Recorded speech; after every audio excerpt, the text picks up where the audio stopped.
Yo, yo, yo, what's going on, my people? We are live, Wrestle Purist live. Myself, the big man is back, Joe Hulbert. And I want to say for my money that this is the second biggest weekend of 2025 on the wrestling calendar. Of course, you got SummerSlam, you got Royal Rumble, SummerSlam being 2 nights as well this year. Big weekends, but I think WWE have accidentally made AEW All-In Weekend more of a thing. You know, WWE doing all these sad attempts at counter programming. It's made the weekend more. It just makes it feel like a bigger thing because there's all these different events on the big events, you know. But yeah, so outside of WWE's failure to actually hurt AEW with the counter programming, I think they've actually accidentally added to the whole prominence of AEW All In Weekend. But before we dive in, please make sure to like, subscribe, run the likes up. We'd massively appreciate that. If you've got any questions, any takes, any predictions, any topics you want us to get into, send your super chats in. We'll get to them as well. But Joe, it's been a minute, man. What's going on? Yes, too much is going on. Too much is going on. England are currently 2-0-2 for 4 at Lords, as you know, Montel. Oh, come on, bro. Cricket talk, you know. We've got a US audience, bro. They don't even know what you're talking about. You knew I was going to do it immediately. I had to. It's been a crazy couple of weeks, dude. We haven't done a 2-man booth for a while. And then I've missed Worldwide. I did one Worldwide I wasn't supposed to that turned into a Raw watch along. Shocking. Yeah, my payout's going to be down considerably. But I'm here. I'm fired up for, quote, the second biggest week. We should have just said the biggest. That's what Busted Open would have done, bro. They just said the biggest. Is this the biggest weekend of the year? Just to get like 300 comments of WWE fans. Yeah, because if you say second big, I think even the most loyal WWE fans like, oh, second is fine. That's fine. So, but yeah, it is a big weekend. There's a lot going on. There's much for, and I'm not someone who complains about having too much wrestling to watch. I think it's great. I mean that. I think it's great. We have like 100 shows and I'm genuinely excited about all of them. To me, it's a blessing to be able to do them. So I'm excited, dude. A little bit worried, but excited. Comments on your hair already, Joe. Yeah, it's long, bro. This is I'm looking at it now. This is a new era for you, bro. Because I was literally just saying in the stream before we jumped in, it's like I never know what hairstyle, how long it's gonna be when Joe jumps in these stream yards, bro. But now I'm looking at this one, I can see there's a couple comments in the chat. It's a lot. There's and this is with the headphones like containing it. If it's just let to run wild, dude. I'm looking good, to be honest, man. I look young, the skin's clear. Youthful, yeah, man. Yeah. Clear skin, youthful. Yeah. There's no bag. Let me look. No bags. Dude. No bags underneath. No clear. 5 p.m. Not balding, yeah. Because I heard those were some accusations going around. Because you see people, Joe likes to buzz all his hair off because I think he's just one of those people that just don't want to deal with it sometimes. He just wakes up one day and he's like, I don't want to deal with this. So he shaves it all off. So, of course, I guess naturally people think that he's balding. He's not, bro. He's a youthful guy, man. Look at him. Look at him. It's new. It's Look a different at my lifestyle, guy, man. Yeah. I'm back. The next time, the actual reason it's growing out is I'm waiting to record something, and I don't want to ruin the continuity by buzzing it. So, at some point, it will all be gone, and this whole bit will be... Because I just like it's very therapeutic for me to buzz the hair. I love it. Oh, man. Yeah. It's... Yeah, shout out the Joe stylist. He pays him a lot of money. But yeah, before we get into the big weekend ahead, AEW Dynamite was last night. Collisions tonight. AEW's been on a roll lately, man. Collision on Saturday was lovely, wasn't it? Dynamite, another good show last night, as I just said. I think they've had a good year creatively in 2024, to be honest, but really seem to hit some good momentum leading up to this weekend, which obviously is a great benefit to them. So yeah, what do you think, Joe? They're on quite a good run at the moment, isn't it? They are. It's an interesting, stylistically, they're an interesting case study right now, I think. This is a new version of AEW in 2025. It's not like a huge difference where you go, man, they're revolutionizing wrestling TV, but it feels a little bit like a combination of the different AEWs we've got in the past, right? So the biggest positive, I would say, I think they've done a great job this year of finding their own, or refinding, I should say, their own in-ring identity and style and flavor. Now, you always want there to be variety, and AEW will always have variety, right? There'll always be an FTR match on Saturday, a Bucks match on Wednesday, the way it should be. But I think AEW went really far away from the party match, from the All-Star match, from the party match. That was the biggest part of Dynamite in that first couple years. So in ring, I think they've really refound that and done a great job. So the shows, to me anyway, and I don't watch as closely as you do, but to me, the shows have like a much higher floor as a result of that, because you can kind of bank on the action at least being fun. Like, even if it's not classic matches, I don't think there's any classic matches last night, nor does there have to be. It's a TV. But everything's fun, and yes, light. It's a lot easier to watch an all-star tag than watch a 10-minute singles match where you know the outcome. And don't wrong, they still happen. They're always going to happen. But yeah, of course, it feels more sparing now. I didn't think last night was a great night on the angle front, to be completely honest. I didn't think it was abysmal or anything, or a disaster. I just thought it was like in the middle. But the action was fun, and it just seems to me like, you and I had this conversation a million times. Wrestling's broad strokes, right? And I think people are into the baby faces. I think people like booing the Death Riders at this point. I'm not sure that was always the case, but it definitely is now. And when you combine those things with the matches we just discussed, like, they're in a good place, dude. They've had a nice year for sure. Yeah, they've really been, like I said, the momentum at the moment is really good. And I think to kind of, I guess, reiterate a point that I think I made on Twitter like a week or so ago when somebody was talking about like their momentum and how good they've been this year. I do think at the moment he's probably the most sustainably good they can be. Like looking into the future as well, looking at the pieces that they're building around, it's like things are looking very bright for the future. Whereas comparatively, like, say we look at the other peaks in AEW, so you had that first initial run. There was the magic of like, this is the new promotion. We're gonna take it to Vince McMahon, and do you know what I mean? Like, this is the wrestling we've all been waiting for. Kenny Omega, the Bucks, all these different people from like outside of WWE, and it created like this revolution. You Cody Rhodes doing press conferences. You know what I mean? Like, there was that initial like burst of excitement and enthusiasm, and like that feeling in the wrestling world. And then obviously that was never going to last forever, because it's impossible for that to last forever. Do you know what I mean? You're only going to get 1 or 2 years out of that. And then there was 2021 when they did all the signings. They were doing all the signings like CM Punk, Bryan Danielson, Adam Cole, XYZ, all these different people coming in. And it was almost like there was a feeling in the fan base and in the community, like wrestling community, of like, who's going to debut this week? What surprise are going to do this week? Then on top of that, you're getting all these, your endorphins are going off because you've got like Bryan Danielson's wrestling every week. CM Punk's doing promos. You had the Punk and MJF stuff. The Elite are all doing their thing as well. So like that was another one of the peaks.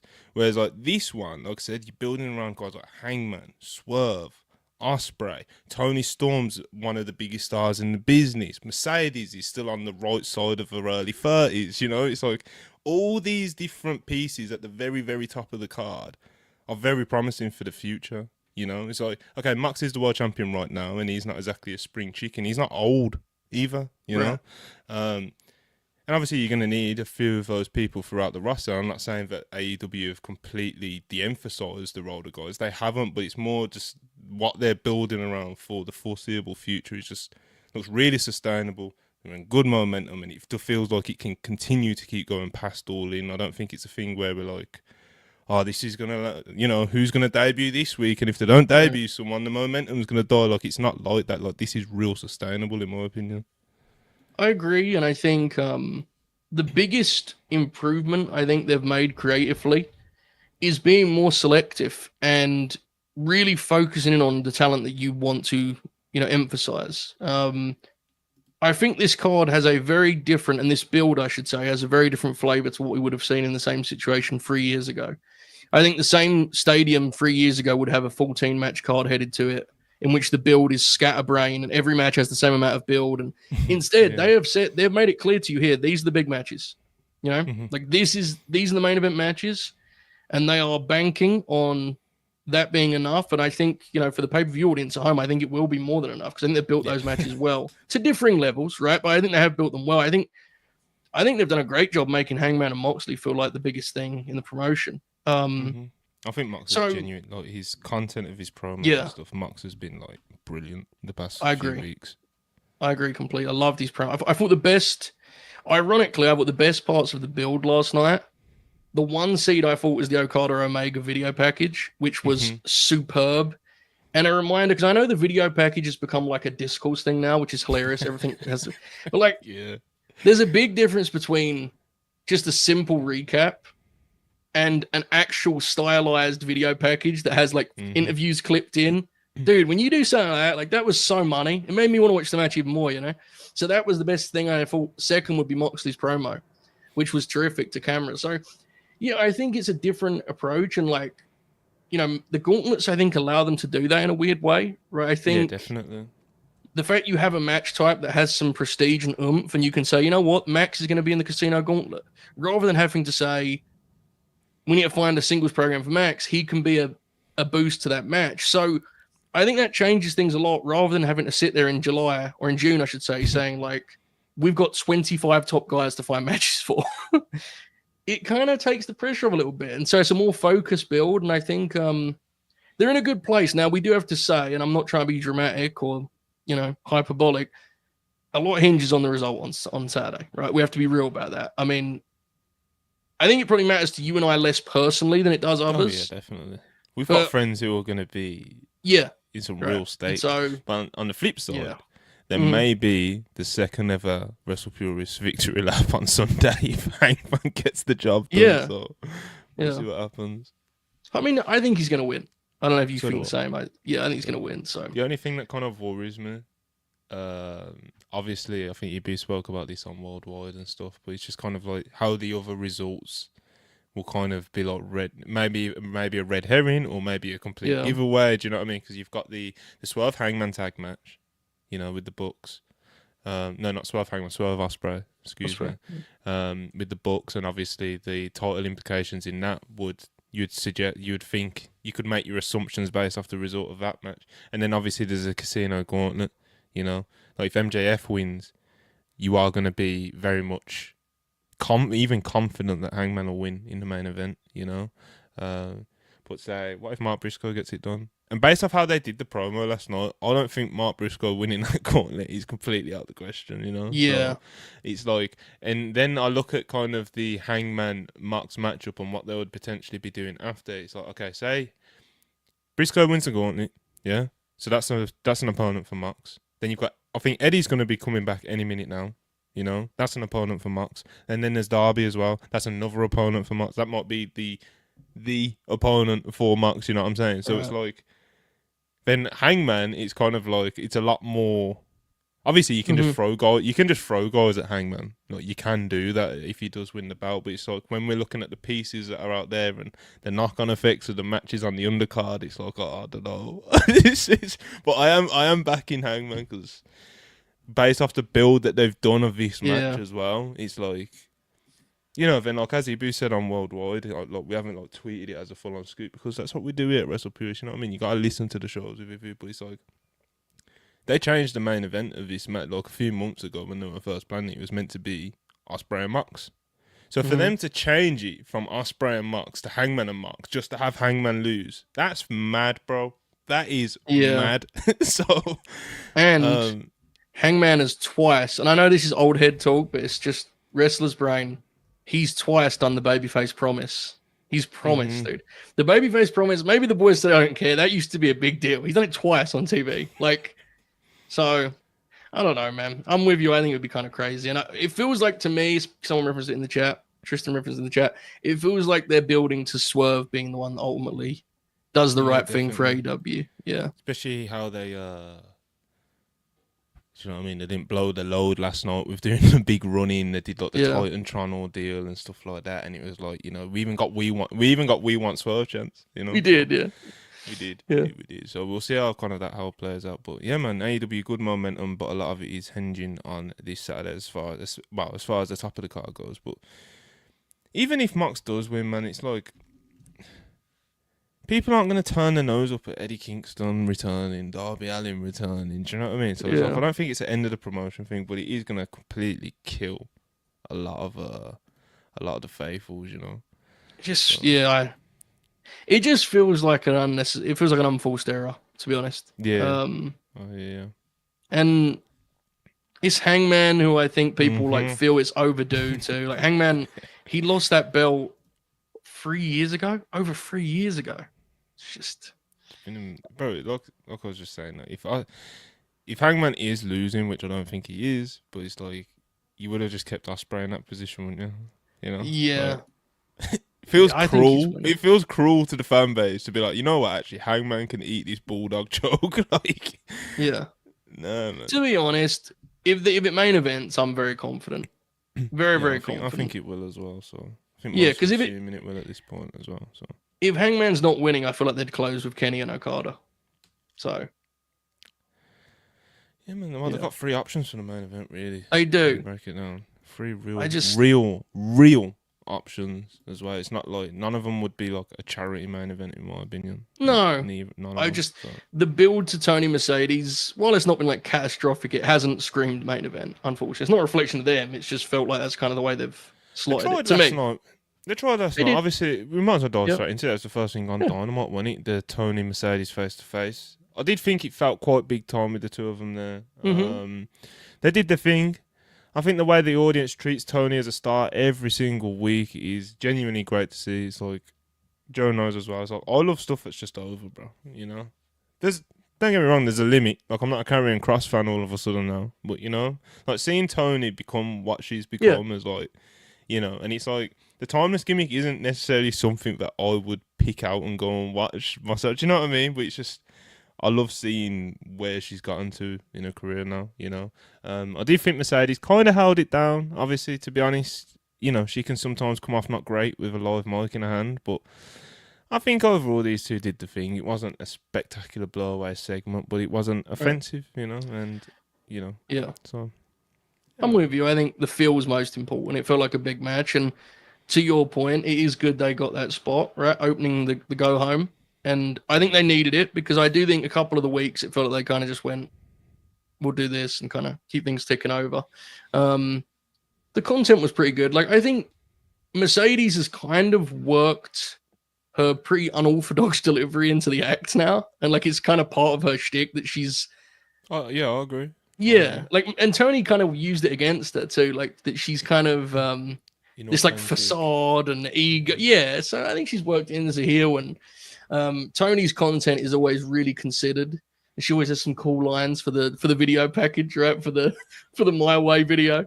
So yeah, it was fun. Like, I think I will always, we've done this a million times, so I apologize to repeat myself, but I'll always have that, like, I struggle somewhat to perforate segments that look and feel the way that one did and the way it was presented, you know, the way the ring was set up for it. Like, it will always just, it feels ridiculous to me, but then it's wrestling. Especially I guess when there's nobody there to like. Yeah, they're just like, you know? Just standing there. Yeah, there's just 2 nice chairs set up. Like, you know, there's no Shivani, there's no Renee. Like, it's just 2 chairs. But yeah, exactly. But it was nice. And then, you know, we later had a segment that was like poking fun at that trope with the talkie talk business. So yeah, we'll get to talkie that talk. I'm sure.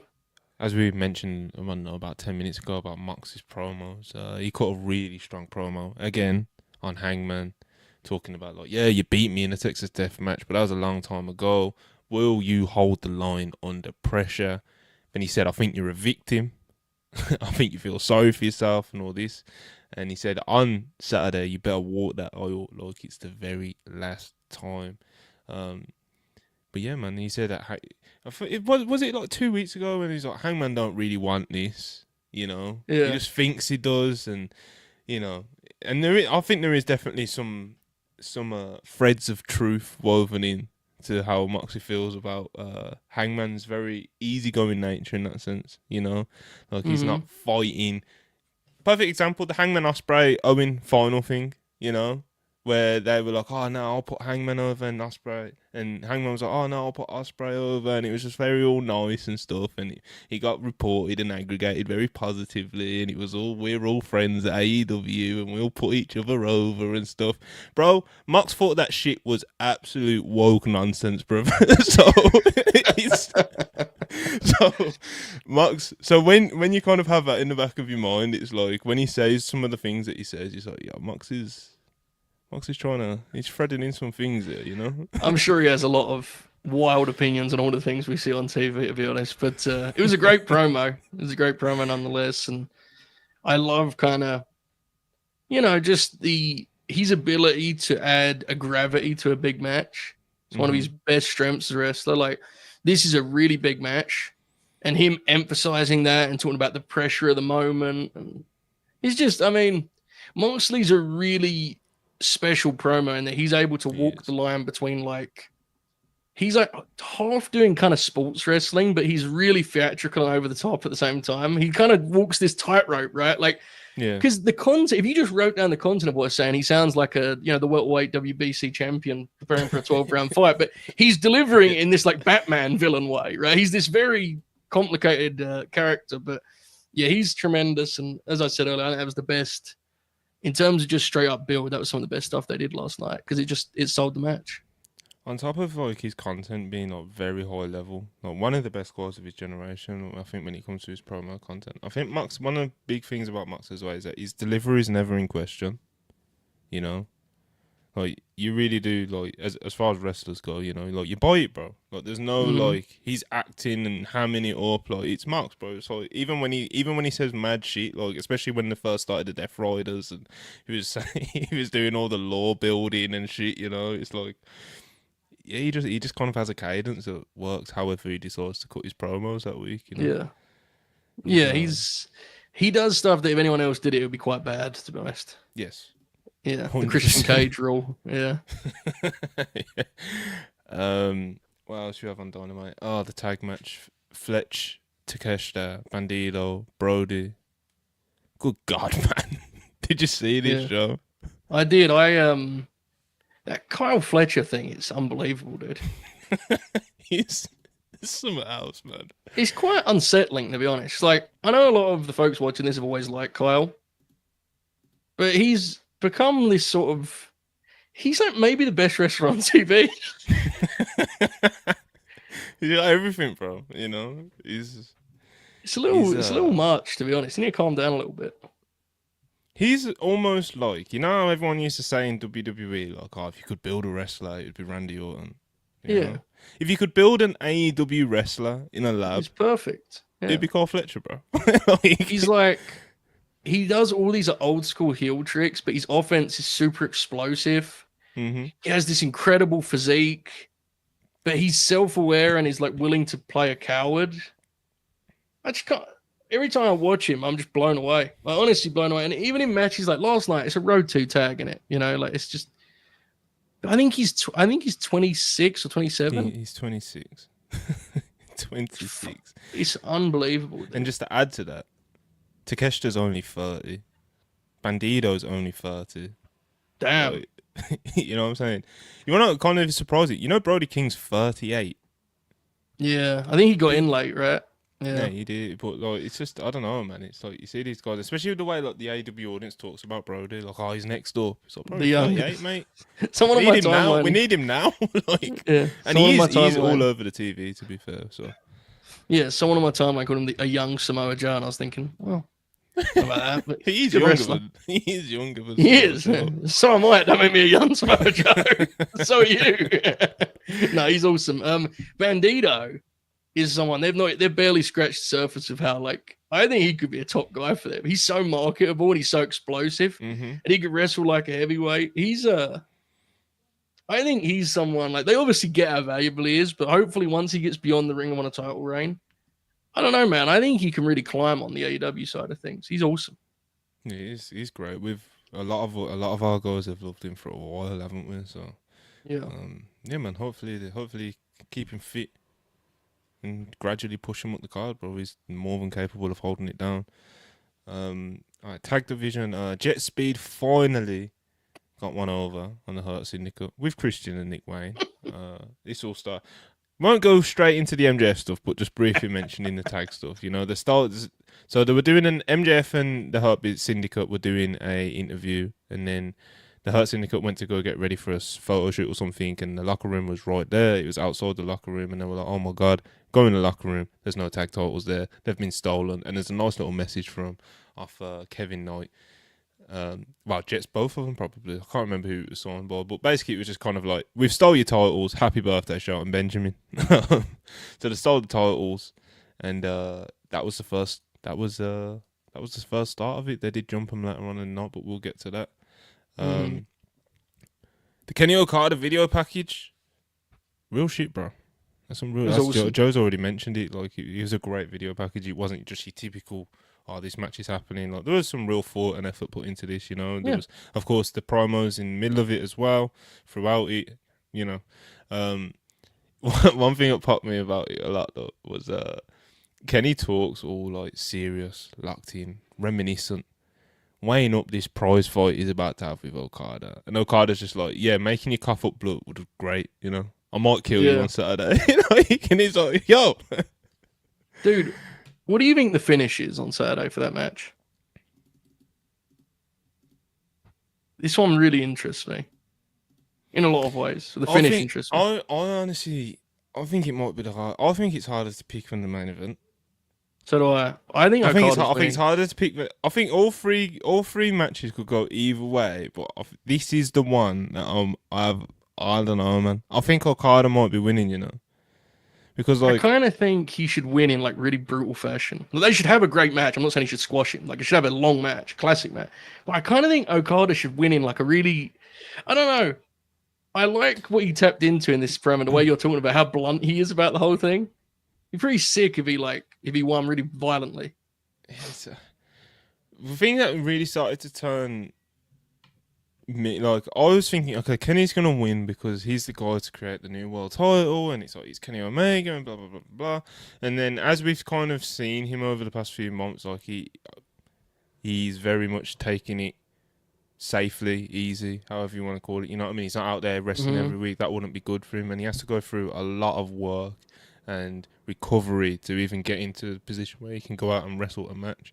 And then on top of that, you hear him talk on Observer Radio, if any of you guys listen to it with Dave, and he's talking about his condition, how he feels within himself, and he's like, I don't think he feels like he can carry a title right now, you know, based off what I've heard him say in that interview and how active he's been since returning. So that has started to make me think that Okada may do what you just said, win a great match after 30-40 minutes, but the actual finish is, like, devastating. Like, yes. like, because disgusting. You know? Okada will always matter, but you have an opportunity here to get him to a level where whoever does beat him for this new belt is, like, king. You know what I'm saying? And I think Takeshita's the obvious name, right? They've already set that up with their little face-to-face. Omega's always going to be golden. There's a chance you do something here where Okada gets a brutal win and he keeps that belt for a while, and then by the time Takeshita beats him, it's like a happening that he beat Okada, you know, because Okada's only lost, he got rolled up by a dragon, that's it, right? It's the only loss he's had, I think, in AEW. He's done well for himself. So I think you may as well get more juice out of that, especially because Kenny is so beat up. Like, Kenny's always going to be a drawing card for you, always, regardless of whether he beats Okada or not. I think there's a chance to help Okada out a little here. I'm really interested to see the match they wrestle. I really have no doubt it's going to be great. I'm just intriguing which version of it, like why is it going to be great? You know what I'm saying? Okay, he lost to Kyle Fletcher. There we go. Kyle Fletcher. How can we forget Kyle Fletcher? I thought we just said. Thank you, chat. I forgot the C2 run, yeah. Who was in the... He won the C2, didn't he? That's why I was thinking no one beat him. Kyle beat him. Thank you. That was that show that was like the convention. Remember that? Mark and Danny Garcia? You don't remember this thing? Fair. Maybe. I only remember because Matt was there. Yeah. All right, anyway. Point stands. I think it would make sense for Okada to win, but I mean, I'm easy on result. I think the match is going to be great. Yeah, like, I ain't going to complain at Kenny Omega unifying and creating a new world title, you know? Like, it's Kenny Omega, bro, and if he feels like he can do it, then I ain't going to tell him no, you know, them ones. So, I am looking forward to the match, though. So, yeah. All right. MJF and Mark Briscoe's talky talk. I don't know, man. I did burst out laughing a few times throughout this, but you know, it was MJF in ring promo, face to face promo. Mark Briscoe, you know, he does his shtick, taking making fun of the locals, putting on an accent, you know, and he approaches it like that. Mark Briscoe just says a lot of the stuff that a lot of people usually say against MJF. You know, he's morally bankrupt. He's this, he's that. And I guess the thing that most people are talking about is kind of how obviously he did bring up Jay Briscoe, but it wasn't to slander Jay Briscoe, and he made that very clear. I think almost babyfaced himself mid promo when he was just. There was a point in the promo where Mark Briscoe was like, "Listen, I know you're gonna get to my brother, so just have a." And MJF's like, I'd never say anything bad about your brother. Your brother's one of the greatest wrestlers of all time, one of the greatest people that's ever stepped in a wrestling ring, etc., etc., etc. There's a special place in heaven for Jay Briscoe. But however, if he was looking down on you today, he'd be turning down in his grave. I feel sorry for him, and if he was here today, he would tell you, chicken, it shouldn't have been me in that accident, it should have been you. Mark Briscoe snaps, they get into like a little brawl and everything, and that's when all the commotion after this segment, all this commotion unfolds, and people are coming out with chairs, and fucking the big man gets a bust knee. Joe Bob Lash is going into All In with a bust knee, and like I said earlier, Jet Speed finally got one over on the Hurt Syndicate, and Cole and Christian and Nick Wayne were down there, and it was just a whole. It was a lot of stuff going on here, Joe. So what did you make of, I guess, the promo, then the following angle, you know? Yeah. The angle we'll save separately because that was very funny. The promo was like, there's a really good idea in there. Mm-hmm. I think they could have been a little more subtle with the idea.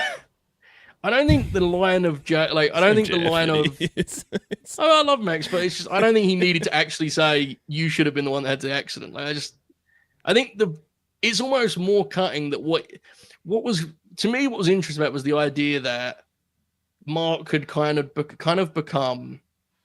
I'm intrigued by the idea of Max striking some semblance of insecurity in Mark, that he's kind of become this lovable friend to everyone rather than a champion or you know, a conqueror or a dominant pro wrestler. He's kind of friend to everyone, and he's chicken, and everyone loves him, and he's in everyone's tag, he's everyone's faction, and the conglomeration and the word of the day and all that. I think there's something interesting in the idea of Max like poking into that and being like, what would Jay think of you just going around entertaining everyone rather than chasing the world title? You know, something to that effect. But I think when you go that blatant, I think people just kind of just roll their eyes at it, to be honest. Maybe I'm wrong. I don't know. I mean, he obviously gets a reaction, but I think you can I thought the way Mark was initially selling it, it would have been more cutting and more damaging and more kind of damning if he kind of just implied that, you know? Yeah, gaslit him like someone just said it in the chat. Yeah. Yeah. So something like that. I mean, they're always fun guys to listen to talk. Always. But I do hope this is a chance for Mark to get a little more serious. And I don't say that to say that I think he's misused. I think Mark's been great. I think Mark's one of the most valuable guys in their whole TV. The chat just popped me. One of the most valuable guys on the whole TV. But I also think as a serious promo, Mark Briscoe can be main event, you know, world title challenger and so on and so forth. So I do hope this is something long term. You know, I see this as being something that could be very, very pivotal to kind of just slightly shifting perception on Mark and taking him from wrestler everyone loves to top guy, which I think I will go to the great. I truly believe he should be a top guy for them. I mean, he's so damn over, so damn good. I think he should be a top guy. Go for it, Monty. It's not even a thing where it's like, I think he's capable of doing it. I think it's got to a point now. I think he's proven over the past year or so, maybe longer than that, that they should do it. Like they should. Yeah. I'm actively rooting for them to actually do it, rather than just kind of keeping him upper mid card. Do you know what I mean? And it's like he's doing great there. You know, he's doing great work there. People love him, as Joe's outlined. But I do think there is an opportunity that they should take in taking him to that next level. You know, because he's more than capable of carrying that. Yeah, also, I think so. Also today, Players Tribune documentary, Mark Briscoe, obviously talking about family and his brother, the passing of his brother Jay. I'll be honest, bro. Look, I seen that it was announced to come out today. It's already out now. It's been out a couple hours, and as soon as I seen it, I was like, I don't think I'm mentally ready to watch or read this. You know, because they get me, man, and I love the Briscoes a lot more than you know, you don't want to compare tragedies and stuff, but like that's one that really did like fuck me up, you know. And there's been loads of wrestling tragedies over the years, so you know, like I said, it's not one to compare tragedies, but yeah, the loss of Jay fucked me up bad. So it's Yeah. like I said, it's still even though it's been like what, it's been like 2 years now, you know, and it's like it still feels fresh, bro. Like when I seen that, I was like I said, I seen it, I was like, I don't think I can like I'm seeing my girlfriend tonight as well, and it's like I don't think I can handle this right now or even this week, you know. Maybe at the start of next week when everything's kind of settled down again, you know. Even that Charlotte one was like, you know, it didn't like get me emotional or anything, but it's like it's very obviously Charlotte was very candid in hers, she was very open in hers, and there was a lot of depth to the things that Charlotte said. So, you know, these players tribune things, they can get me. Like the Eddie one was fantastic, bro, when he's talking about mental health and stuff, and it's just Yeah. I do really appreciate I don't know. I'm gonna dug that for a while. I ain't got that in me right now. That watching that, I haven't. Charlotte's article was great. That was really good. Yeah, amazing. I liked, obviously we won't go too much into it because we haven't got that much time, but like, you know, I really liked you emphasising the point that she even makes in the, you know, Players Tribune about like the way that not even older, just the way age is perceived in the wrestling business when it comes to women. You know, and you made the point of like how they refer on TV to like Charlotte and Alexa as like these chiseled fucking vets that are, do you know what I mean? And it's like, bro, like Alexa's 33. Like, do you know what I mean? There's and, yeah. There's a lot of that stuff that really, I have mixed feelings about that whole deal. Not because of Charlotte. I have nothing but admiration for us, you know, being that honest. It's very difficult to be that honest and that vulnerable. So I have no mixed feelings about that. I have mixed feelings about some of the fallout in that I think people focus on the wrong things and miss the reality of like what her article is actually saying about what it's like to be a woman in wrestling. And I also struggle a little bit, and then we'll move on because I don't want to bog this down, but I struggle a little bit with the naivety of folks like needing someone to be that vulnerable in order to have empathy, to be completely honest. Yeah, it kind of irks me. You know, we've debated this a million times. I'm not a big Charlotte Flair fan. That has nothing to do with this conversation. How many times have we on the air talked about Charlotte, the person? I say Charlotte because I'm not comfortable saying Ashley. I don't know Ashley, right? But the person behind the wrestler is what I'm saying. How many times have we had that conversation? How many times have we kind of stepped on an opinion because of that? Not because we're brilliant or genius, but because it's pretty obvious sometimes that you can just pull a punch or two and be a little bit more careful. It annoys me a little bit that someone has to be that honest for people to kind of go, wait, there's some real stuff going on in this person's life. Think about what I say. I just think it drives me nuts, to be honest. It shouldn't be on Charlotte to be that open and that vulnerable for people to realize that she has, like, you know, she should be just treated with a little bit of respect as a human. It's the least any of us could do. Empathy is the least anyone can do. And we all have blind spots. We all make jokes sometimes that we think, oh, we shouldn't have made that joke. But just generally speaking, do you know what I'm saying? It's like, it kind of irritates me. So that's the only thing on that. But I love the article, and I think people need to be a bit more aware of some of the stuff that's put on TV and who's being played with on TV. Because sometimes wrestling's a really mean business, and people are actively like fucked with on international television, and people just think it's not happening. It's like, no, it's what you're hearing, what you're seeing is exactly what's happening. So anyway, that's enough about that. Yeah, like I said, in terms of interpretation, I think one of the main messages is just you gotta be a bit more empathetic, man. You know, so these are human beings, and that's not saying we got to mommy cuddle them and not criticize their work and stuff. But it's like, you know, especially when it was Charlotte Flair as well, it's like she's one of the most, do you know what I mean, slandered names on Twitter or whatever. You know, whenever she comes back, it's like people always have something to say or assumptions about her creative or how she is politically or whatever it is. You know what I mean? It's you know, Charlotte breaks it down. She's a human being, bro, and she breaks you down pretty much all the layers of her as a human being. You know, which, as Joe said, not unfortunately, it was a great article, and definitely have some admiration for her being that open. But as Joe pointed out, it shouldn't be a thing where it's like she shouldn't have to write all that and be that open and that honest for people to be like, oh, well, Maybe we're a little harsh on Charlotte. Do you know what I mean? Like, someone shouldn't have to say, "Oh, I've been through 3 divorces and I've had family members die and I've had these moments of vulnerability on television in front of the world and I have these insecurities." And like, someone shouldn't have to come out and lay that out to her. She's a human being, of course. Do you know what I mean? Yes, and the conclusion shouldn't also be like, "Okay, now I'm Team Charlotte. Fuck." Insert other woman's wrestler. Like this is all stuff that's part of the recipe that the people above them are making. Do you know what I'm saying? Like all of this. That's the part I think is frustrating. Like, and again, it's nothing to do with what you think of the wrestler. You're allowed to have opinion, dude. I love Max. I just said I thought his segment could have been better. You're allowed to have opinions. You're allowed to have opinions on people's segments, matches, angles, characters. Charlotte has certainly had ups and downs on screen, but there's just a clear line between that and her real life. So it's, again, it's the least any of us could do. We all need to do better with it. I'm not here to say I'm perfect in that regard. We all make jokes that we think back on and go, that wasn't the best, but it's the least I think any of us humans do is be a little bit empathetic. That's all. Yeah, I guess to even emphasize that message a bit more, sure, someone mentioned it in the live chat that there was somebody sent Sean a study about the most harassed wrestlers online, and Charlotte Flair's at the top of it. So of 35,000 comments and mentions analysed, 36.4% of them were negative. Jesus.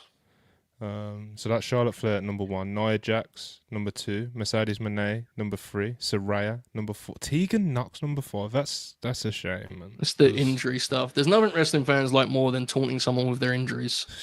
Yeah, CM Punk, he's actually like someone who actually is like divisive and has aimed to be divisive throughout his career. Do you know them ones? Like, so I give him Mercedes, like she's divisive, but for like the silliest of reasons sometimes, like some of the agendas that people have against Mercedes. And I'm not going to sit here and say that she's perfect, and I don't get why she's everybody's favourite wrestler, but I do, when you see her hate and you look at the comments of some of the things, like some of the shit that it's rooted in is so pathetic, bro.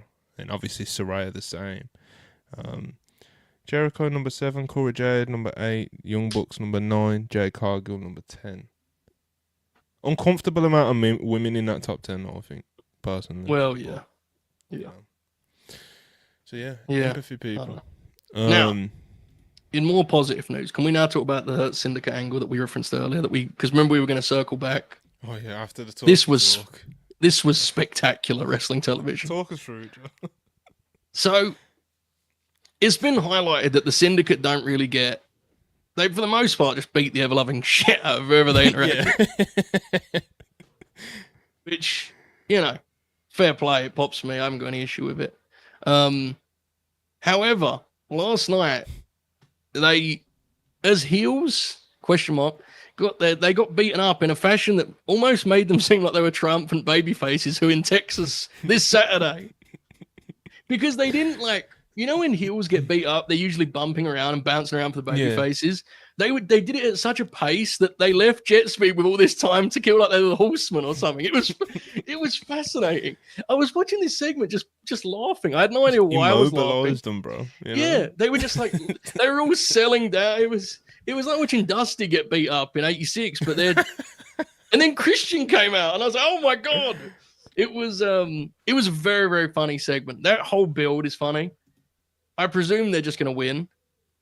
I don't know if they were trying to tell me FTR are being added to that match or not. I don't know what they're doing there. I don't know what that situation is. It was on the table, wasn't it? So.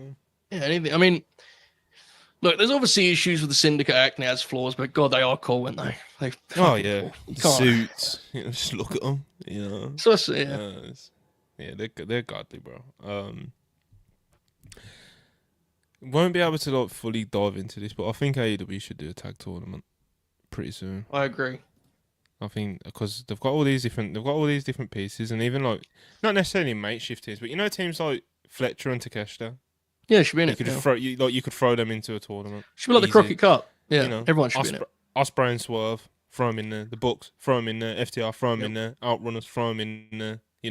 Mortos and Dralistico, throw them in there. You've got all these even if it's not quite the division that it was of yesteryear with Lucha Bros, Young Bucks, FTR all at the top of the game, like these very established tag teams and what's it called? What were they called in AEW? Proud and Powerful. That's what they're called, ain't it?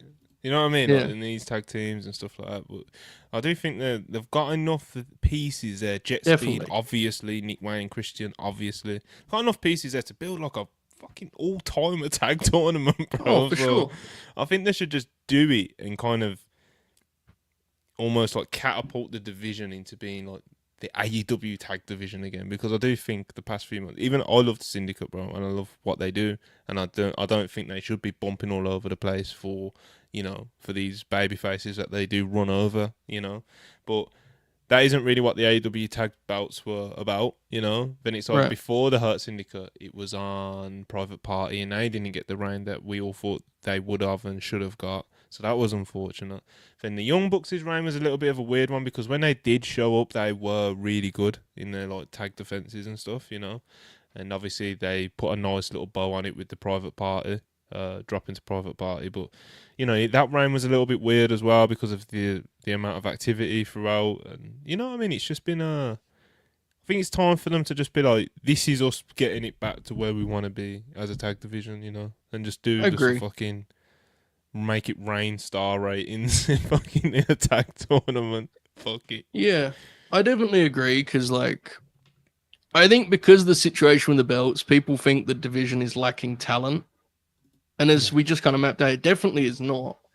The issue is not...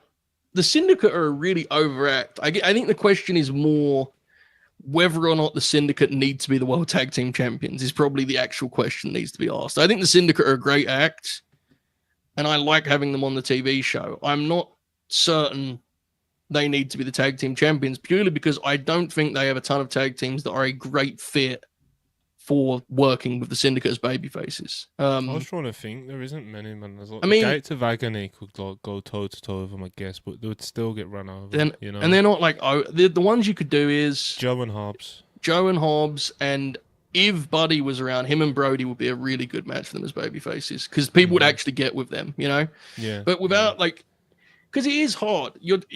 There is going to be a kind of barrier of entry of some of the teams. They're not going to, Bobby's not going to bounce around with some of these guys. I'm sorry, and that's not. I'm not the agent. Ain't my problem to fix. Say it with love, Yeah, and that's important to stress, right? Because it ain't.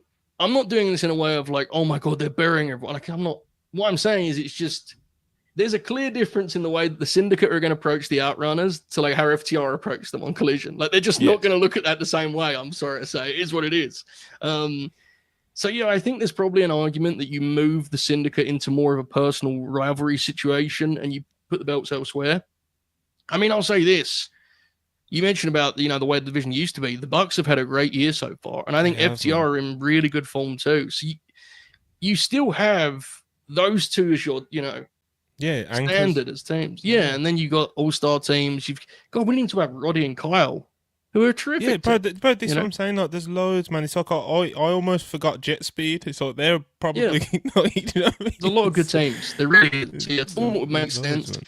And doing it as a big deal where the top single stars want to enter it would do a lot for the tag team, in the sense that it would stress to the audience they see it as a big deal. That single stars see this as worth fighting for. That would be big. Yeah, especially if Ospreay, you throw Ospreay and Swerve. Say they do lose this match and they don't fall out. Do you know what I mean? Then that's two of your very tippy top guys. But yeah, man, I want a tag tournament. Women's 4-way match to determine the number 2 spot in the gauntlet. Yeah, Statlander's number 1. This is the number 2 spot. Queen Aminata, Megan Bayne, Thekla and Tay Mello. I thought Aminata looked really great, really physical. That's definitely been something that she's leaned into more after seeing the discourse. Do you know what I mean? I love when wrestlers do that. They lean into something that they see that works and what the crowd or the fans online react to, so they do more of it because do what works. You know what I'm saying? But Aminata looked great. Megan Bayne looked great again. Thekla did a thing as well. Tay Mello had her good and bad moments. Let's not bury the lady, But yeah, Megan Bayne's, you've mentioned this before. I've mentioned it on Twitter, bro. Megan Bayne's offense is 90% babyface. It's and it really pops, and it's just There's somebody backstage just needs to turn her, or actually tell her to try and work out a heel game, you know. But yeah, man, she's out there. She's a heel, and everything about like the way that she looks, the way she approaches rings. She's got Penelope with her. Everything, you know what I mean. And then the bell rings, and she's a babyface. And it's, but yeah, man. Bane got the win here. Her and Stat are going to be starting the gauntlet. And that's a good start for me, Joe. It's an interesting choice, right? Yeah. Interesting choice. Like you kind of would have guessed that Megan Bane would have been used as like a big game changer halfway through. So this is a pretty good show of confidence for her and where they see her. Obviously, Statlander is a great person to be in with. Really intrigued how this woman's gauntlet lands. They certainly do have some star power at their disposal, right? You know, a Willow Nightingale is going to get a big reaction upon making the walk, and Athena is going to make get a big reaction.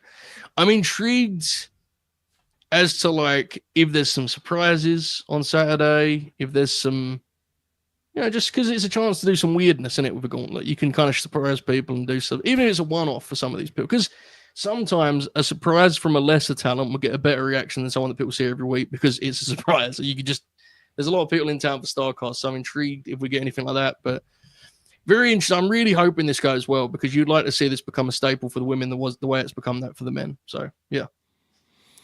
Yeah, man, I'm got my fingers crossed for it, bro. Certain matches where it's just like my bias kicks in, like I need this to be good.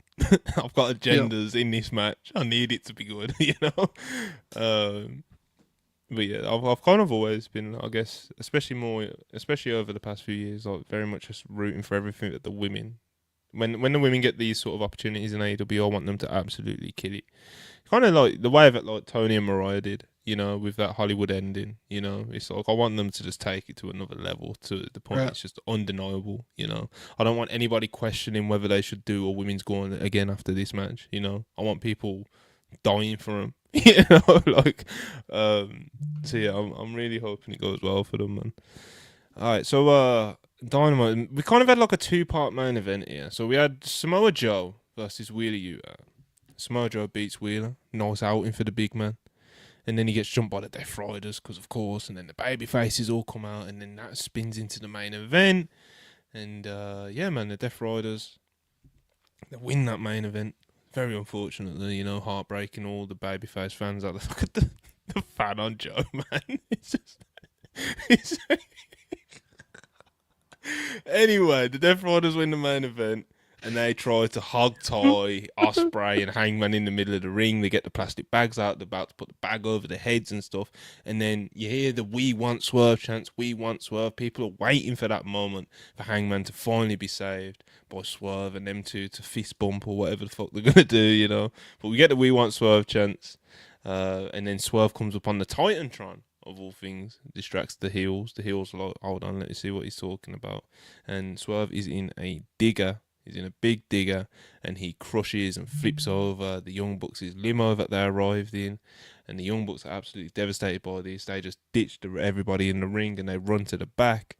And when they get to the back, they get stomped on the concrete by Swerve Strickland.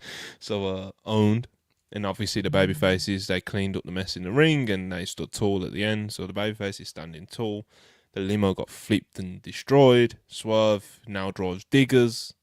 And yeah, they're obviously consciously saving that moment of Swerve's music hitting to save Hangman for Saturday, I think. So, yeah, man.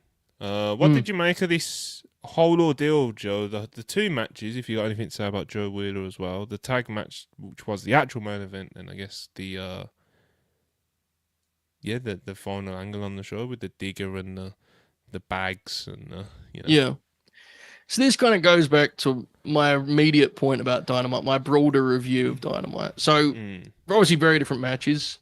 The Joe match was a great example of how like to get a win on TV as a star and not to walk that kind of middle ground between outright killing a guy and giving them just enough to get some heat and get a little bit themselves. Like, it would have made both of them look bad if they had a 50-50 shootout because it just would have been ridiculous.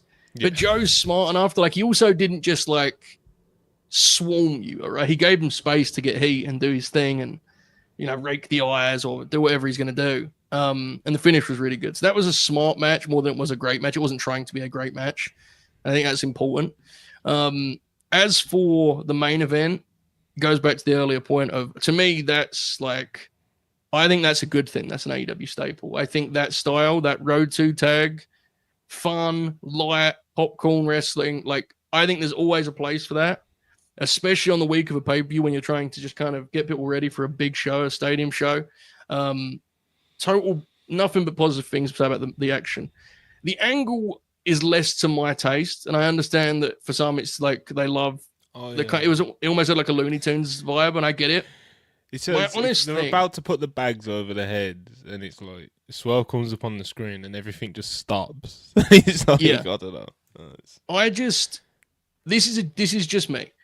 There's one thing I could say that I would like to see AEW get better at, because I think they generally do a lot right, and they've had a really good year, as we've said throughout this show. I do think they would benefit from someone in the room that was a little bit more particular about the kind of angles on their TV. And I think sometimes their angles feel derivative and feel... I think they could do a lot better, to be honest, on that front. I think their stuff could benefit from a bit more of an edge and a bit more of a bite to it. This was very like cartoon to me, which is fine. There's a place for that, but it was also the go home angle. So I just wanted it to have a little bit more. And I understand, I do get that the practical reason was they didn't want Swerve to make the save, and this was a way to like Swerve has helped them without actually helping Hangman. Right? That was the idea. I get it. I understand it. I don't know. Especially there's the ways to execute it though, isn't there? You know? Yeah, I think you could have gone home on Hangman like in the middle of the ring rather than going back to the Bucks. But I mean, I just sometimes think they need to be a little bit more selective with the stuff they do, angle-wise, story advance-wise. Yeah. It's a bit of a quality control thing, isn't it, really? And that's not to say the angles are bad. It's just that somebody who could just kind of tweak and make them feel a little bit, even if it's just to make them feel a bit more grounded, a bit more... Especially with Swerve. I don't want Swerve to be too... cartoonish. Yeah, I think, and I understand it's, that he's working with the Bucks and he's doing this tag thing. And part of the point of this tag thing is that he's showing he's showing a little more of a general babyface side to himself, right? Because he's teaming with Ospreay. Yeah. And he's kind of growing as a character. It's something that I think they could generally do better with. I think they've done a really good job, again, as we've said this year, of like, refinding what they do inside the ropes and being different inside the ropes and finding ways to emphasize their roster in ring, bell to bell. I think the next challenge for me personally as a fan, I would like to see them try and do the same thing from an Angles point of view. I'd like to see them approach Angles in a way that is different to what you see on, Netflix or USA Network. I think they should try and, if you could marry like PWG party wrestling with also some really gutsy, spiteful, vicious angles, I think that would be a great marriage if you could. It's a challenging thing, don't be wrong, but I just think it's something for them to strive for in the coming months. Yeah, I'd be hopeful of that as well, to be honest. Keep my fingers crossed, though. Yeah. All right, so that was AEW Dynamite. Obviously, we got Collision tonight. I'll do a quick rundown at the end of basically everything that I can find for the next couple of days, but one of the things, Saturday night's main event, Joe, and you know what's happening at Saturday night's main event. Oh yeah. Bill Goldberg is calling it a day. The legend is hanging up his gloves. He's bro, I love Goldberg, man. He's going out godly as well. There was that angle on Raw this past Monday where he pulls up in the car and the crowd's going fucking mad, and he just walks through the back, walks out there, he hit his music, and he just says to Gunther, like, yo, stop talking shit, and punches him in the face. Like, sometimes, bro, that's all you gotta do in wrestling, man. I've been screaming this for years now on this channel and on Twitter, bro. Some of the best shit in wrestling is, like, so ridiculously simple, like I said, old man who's a beast, pulls up, skids up in a car, skirts up in a car, walks out there and tells the guy to stop talking shit and punches him in the face, and the crowd went fucking mad. So, this is pro wrestling, bro. And I have to say, for this Gunther match on Saturday, the bar for me is like so low. Like, it's so, in terms of like what I need to be just the shameless just to be shameless, about how great I think Goldberg in this match is. I think the bar is like 2 stars, bro. All I need is just vibes, hit a godly spear, and if you can get him up for a jackhammer, I'm about to be. Yeah, you might need, some people might need to block me if I see him get him up for that jackhammer. But yeah, man, Goldberg, I love Goldberg, bro. Misunderstood by many, Misunderstood by many. especially the younger fans. I'd say you had to be there, but you didn't. You really didn't have to be there, bro. Like, you can go back and watch the clips, and you can watch parts of his peak, and the way that he had the people, bro. Like, it's undeniable. Like, this is a star, and he still is, bro. He sold some tickets. You know what I'm saying? He's been the only person in WWE that sold tickets this week. So, really, that's interesting. Shout out Goldberg, man. Yeah, I don't know how to follow that, really. Fascinating matchup. It's a fascinating matchup, dude. You gotta say, it's just what this looks like is just very intriguing. Like, do they have a real match? What does a real match mean in this case? Like, how do you agent this? What is Gunther's idea for this? There are so many elements. There's also, I'm sorry, play with fire here. We have to be honest. There is the kind of mystery element of what Bill can and can't do, because it seems godly. It seems very the possible old he can't do a gunslinger. lot. Well, he was the old gunslinger 9 years ago. Now, I don't know if he's got much guns. For one night, Joe, this is what I'm thinking. You know what I'm saying? Like, for one night, I think Gunther's gonna have some ideas, and all you gotta do is just place a few Goldberg spears in there, and it's just. I think we're getting, like I said, bro. If we get 2 stars, I'm about to be shameless. How long do you think it's going to be? How long? 7 minutes. 7, yeah. So what do you reckon? Like, immediate spear, kick out, Gunther cut off. Gunther's going to have to take some heat if they're going 7 minutes, and he's going to have to just... Yeah, 7 minutes. Yeah, you start off... Goldberg, you do a spear. Like, yeah, you do a spear. You do like you get the people on the feet. You know what I'm saying? You do that. Yeah. And then Gunther will do something heelish or whatever, and he'll get the upper hand. Yeah. And then he kicks the shit out of this old man for like 4 minutes. And then you do the Goldberg comeback. He hits a jackhammer. Oh shit. Gunther kicks out. And then obviously you just kind of like you work on whatever you want the finish to be, like how you want that to play out, in that last minute or so. But it's fascinating. That Goldberg comeback, Joe. I said, look, man, I said it a couple of weeks ago, like, and obviously I hope everything goes swimming. I'm stunned they're doing this match purely because, like, just Goldberg is, Triple H's not even a big Goldberg fan, and that's putting it lightly. Dude, you know what I'm saying? You've invested a lot of time in Gunther, man. Goldberg's, he's fucking... Anything can happen when he goes out there. Let's be real. Anything can happen. So it surprises me they're doing it, and, like, I'm really interested what it looks like. I'm not even going to pretend I'm not. Like, I understand this isn't for everyone. Going to be completely real. I think it's the most interesting match they're doing this weekend, other than, like, maybe Io and Rhea. They've got 3 shows. I think it's the most interesting match. And I'm not saying it'll be good. That's part of why it's interesting to me. Like, it has a novelty to it, doesn't it? It's a weird match. Like, there's something to be said for that. And also the build has been good, which we can't say for most of the matches happening this weekend. So, yeah, I don't know. I'm on your team on this, actually. This could go very poorly for us, but we'll just pretend it didn't. Who cares? Yeah, but that's the thing. If it goes poorly, people will just be like, what did you expect, bro? I'll just throw my hands up. Yeah. Yeah, and there's also that chance that it's terrible, but in a way that moves me. Oh my God, I hope so. Dude, the Taker match is one of the greatest matches ever. When he fucking shoot Brainbusters Taker, that is like an actual time standstill moment in wrestling. People were logging on that night like, I hope the Undertaker's alive. It's like, fucking get a grip, man. This is what they asked for. They're wrestling each other at fucking 55 years old. Let them cook, This is part of the business. Jesus, Monty. This is what we're going to get. So I'm saying anything can happen. This is on NBC. Jesse Ventura on the call. Bro, this is what I'm saying. I mean, imagine what Jesse's going to say. I'm there for it, bro, because I don't think it's going to clash with All In, because obviously the early start time of All In, then you assume that's probably going to main event.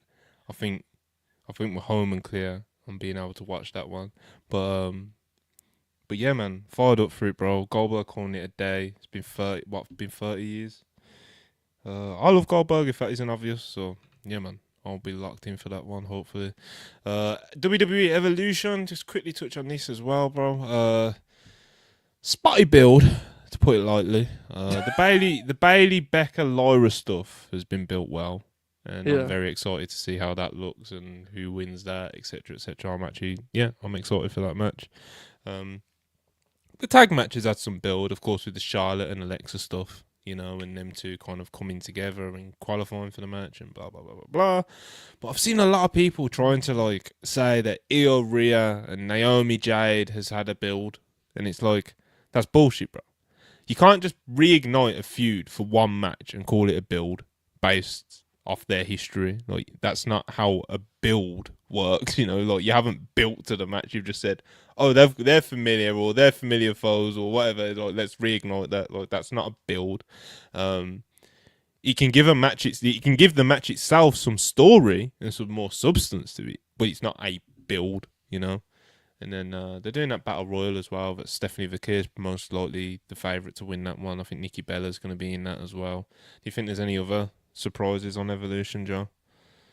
Maybe the Iconics, right? Ooh. The Iconics would make sense. I'm an Iconics fan. That would make sense. People. I mean, I find this show to be a little bit. It kind of bums me out a little bit because to me it's just like. I just think there's a lot of effort put into any of it, really. I mean, like the Charlotte Alexa stuff was like one of the few things you mentioned that had story, and even that's like really rushed. Yeah, like that's like I'm clutching at straws, you know. Yeah, and they're in a match where like they qualified and the other two teams didn't have to qualify, and were just announced, like plucked out of a hat. Tiffany like just invited Trish to wrestle for the world title. It's just to me, it's like. I think the show will be good, and I hope the show is awesome. But I just think it's a shame that, like, of being a good show. Like, it's an 8-match card or whatever it is, you know. And the card's decent. Like, I think Io and Rhea will be really good. Yeah. I think the NXT title match will be really good. Jordan, I think JC.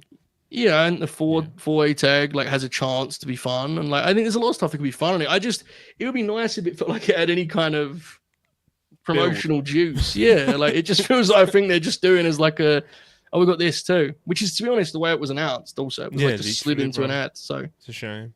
The women deserve, after waiting 7 years or however long it's been for the second Evolution, the women obviously, goes without saying, bro, like I'm not breaking any fucking news here, but like the women deserve better than that. So yeah, it is what it is. For whatever it's worth, Joe, who you got, Io or Rhea? Who you got winning that one? That's the one that everyone's kind of asking about. I'm gonna change my mind and say Rhea. I think Rhea's gonna win and work with Nikki Bella at SummerSlam, which is gonna really make people happy online. Oh, I do. I 100% think that's what's happening. Me and Contrarian Alex are gonna be Oracle. Yeah, I honestly think that's what's happening. Yeah, I think that's what they're doing. Which, I mean, whatever. But it's a strange one. Hopefully the show is awesome. I don't know where they're at in terms of like where the hype is at for the show. I can't gauge it. I'll say this, dude. Nikki Bella is certainly not leaving anything to chance to how much promotion she's doing. Good God. She's a beast, bro, when it comes to that stuff. An absolute beast, bro. She's promoting the show more than the WWF. Spectacular. Yeah, for real? Yeah. She's a monster. She is a monster when it comes to that stuff, bro. Yeah. So shout out the Bellas always. So yeah, Evolution, man. Like we've just spoke about the build and give our predictions to the main event. Joe's gone with Rhea now. I'm gonna stick with Io, but I'm nowhere near shamelessly confident as I was for that Raw one, which everybody called me crazy for. You know, that was the one that led to the victory. Like, I'm not as confident, but I'm still picking Rhea though. I'm still picking Io. Sorry, I still am picking Io because I don't know, man. I just I don't know. #trust. Alright, so that's Evolution. Briefly spoke about Goldberg. And let's have a look at these cards, Joe, and we'll get out of here, bro. Get out of here. A couple other notes, but we'll end on them, you know. Alright, Collision tonight. The last Collision before AEW All in Texas. Who we got? AEW Collision special live, so obviously Thursday night Collision. We have an 8-man tag match: Joe, FTR, and the Patriarchy versus the Outrunners and Jet Speed. And then we have a all-star 8-woman tag match, which is Athena, Thekla, Megan Bayne, and Julia Hart versus Thunder Rosa, Queen Aminata, Mina Shirakawa, and Willow Nightingale. Yeah. Did you see that picture where it was like this graphic? They've done this something similar to this a few weeks in a row, and Athena is always like the furthest to the right. So the graphics, she has the exact same render in all three graphics. It's a tremendous bit.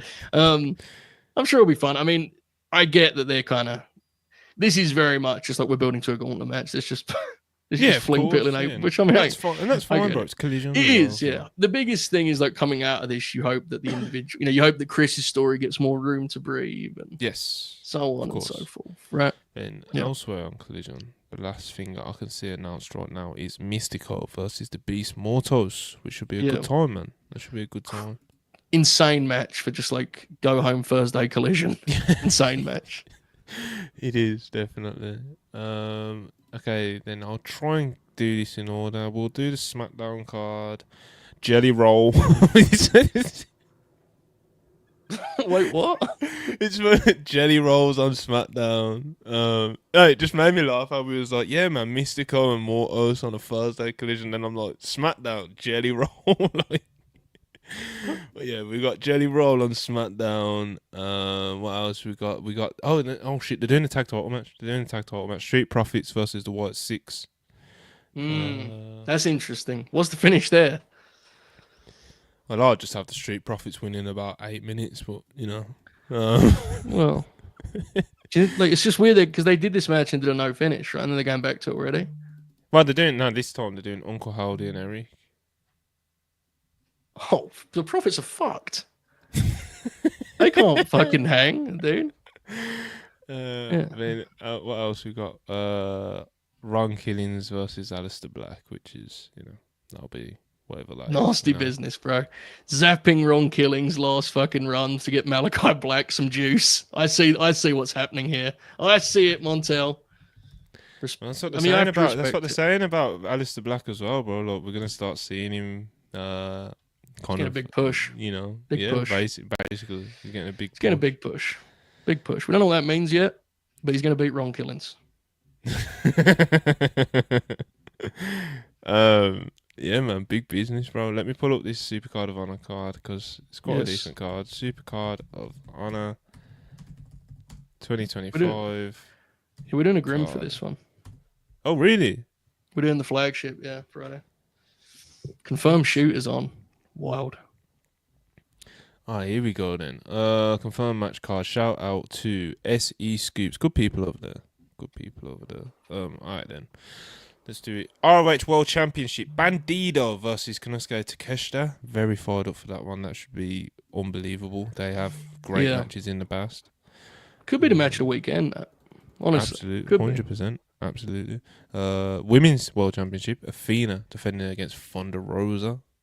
I haven't looked at the odds on this, but I would imagine that there is some backing behind Rosa on this one. It's in Texas, And Athena showing up on the actual TVs a bit more. Maybe they're deciding to move it. Maybe we're finally getting a move on with Athena, Maybe. The World Tag Team Championships, Dustin Rhodes and Sammy Guevara versus Sean Dean and Carly Bravo. Okay. Respect. Big slambery energy. Respect. WCW forever, brother. We've got a pure title match as well. Liam Moriarty versus Blue Panther. Godly. That was insane combo of matches, those last two. Yeah. Good for Lee, man. He's done some crazy things, hasn't he? Good Lord. Wild. Good shit, man. He wrestled the Nigel match as well, didn't he? Yeah. Yeah, good shit. So that's Super Card of Honor, and then of course, which is definitely the big one of this weekend, AEW All In Texas. So of course everybody knows that we're all going to be waiting on Hangman Adam Page versus Jon Moxley, the match of the future, the most important match in AEW history. I'd go as far as to say, to be honest. Wow. Bro, what in terms of result of the match? The only thing that I think would Jericho Hangman, the first fucking pay-per-view that they did. Like Jericho had to win that match. I think this trumps Hangman beating Kenny for the first time. I think this trumps CM Punk's first title win, if you would class that as like a significant, important win, you know? Yeah.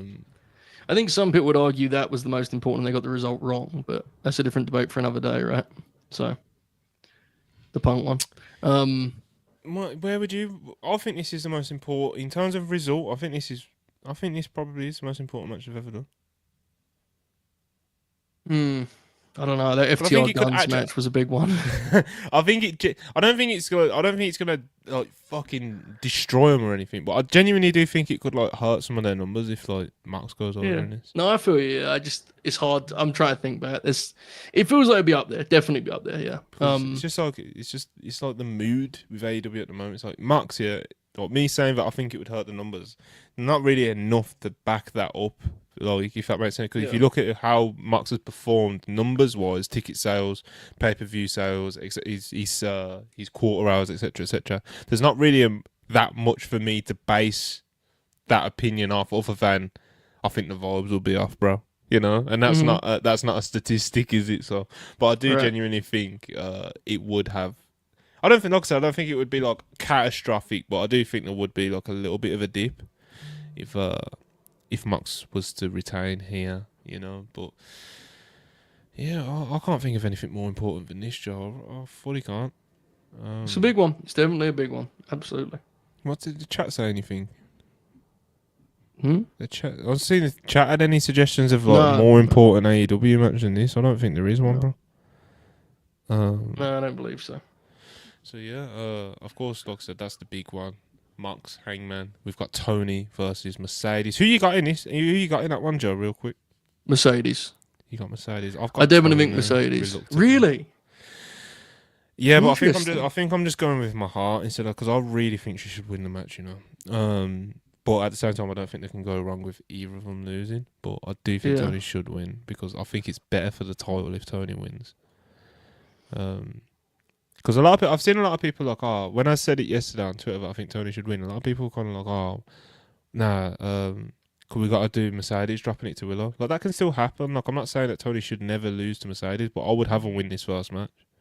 Because I think there's value in Mercedes winning all these titles post WWE, all on a first attempt, and then hitting like a stumble in the road in Tony Storm, and as Tony said on last night, like trying to win the big one, you know. So if Tony, then obviously it's great for Tony as well, and Tony's don't have to justify why she would deserve such a moment like that, you know. She's been phenomenal, but I think it would do better for the title itself if Mercedes doesn't just come in and just swoops it up, and maybe find a reason to make it a number 2. Maybe you have Mercedes win a number 1 contenders match against somebody like a Megan Bayne or something like that. No, you wouldn't do Megan Bayne because she's a heel, but like there's people you could do a number 1 contenders match to get to a second match and then have Mercedes eventually win there. But I think it does something for the title. Like I said, I think there's value in Mercedes not just coming in and winning this like all the other titles. Like, this title's different, you know. Does something for Tony too, right? Kind of cements what Tony's been over this last year. Yeah. I don't have a strong feeling. Like, I think, as you said, it can go either way, and I'm content with that. But I'm intrigued by the way the match pans out. I'm intrigued by the way they approach the match. I think this has it's got a lot of time, and I don't really bet against either of these two women at this point, so should be interesting. Yeah. Looking forward to it, genuinely. I'm looking forward to that one quite a lot. Then you've got the 2 casino gauntlets, the men's and the women's casino gauntlets. Looking forward to those as well. Obviously, we already spoke a little bit at length about the women's one. The men's one, of course, always a good time. MJF would be the favourite in that one, I'd imagine, but they could do something weird. Darby could come back or something, you know. We've got the big tag match for the EVP status, or Swerve and Ospreay never competing for the title again in the next year. So yeah, Swerve and Ospreay versus the Young Bucks. Very much going to be high expectations for that one. Then we've got Okada versus Omega. Could argue that's got the highest expectations of any of the matches on this card, you know.